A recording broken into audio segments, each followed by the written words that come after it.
Kien fil-5 ta' Awwissu tal-1914 li waslet Malta l-aħbar uffiċjali li faqqet il-gwerra. Bħal nhar it-tnejn 100 sena ilu id-dinja rat il-bidu tal-ewwel gwerra dinjija. Gwerra li damet għaddejja 4 snin u li ħallit ma' 17 miljun vittma.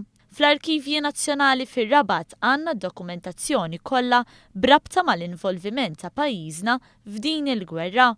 L-arkivju li fih kull komunikazzjoni li saret mill-Ingilterra mal-Gvernatur u kull kuntatt intern ieħor dwar l-istess gwerra. L-Arkivist Nazzjonali Charles Farrugia fisser xi jfakkar il-jum tal-5 ta' Awwissu. Id-dokument li tinfakru l-aktar illum huwa d-dokument il-telegramma li waslet Malta fil-5 ta' Awwissu illi tħabbar illi faqqat il-gwerra u allura Malta bħala parti mill-kolonja, waħda mill-kolonji Ingliżi ġiet parti minn dik il-gwerra. Fl-istess jum ħarġet ukoll proklama mill-Gvernatur li tgħid b'mod uffiċjali li Malta tinsab fi gwerra.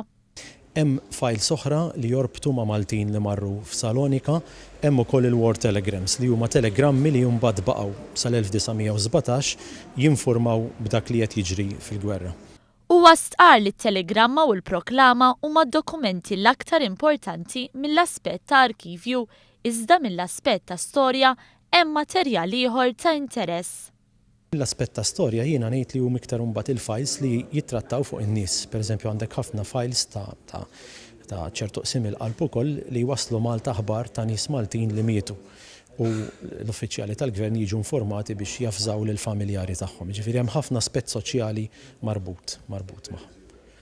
Fl-okkażjoni tal-100 sena anniversarju l-Ministru għall-Edukazzjoni Evarist Bartolo iddeskriva l-Arkivji Nazzjonali bħala l-memorja tal-pajjiż istituzzjonalizzata u saħaq dwar l-importanza li l-ġenerazzjonijiet li tilgħin ikunu konxi u jkollhom memorja tal-passat li huwa parti mill-istorja ta' pajjiżhom ukoll.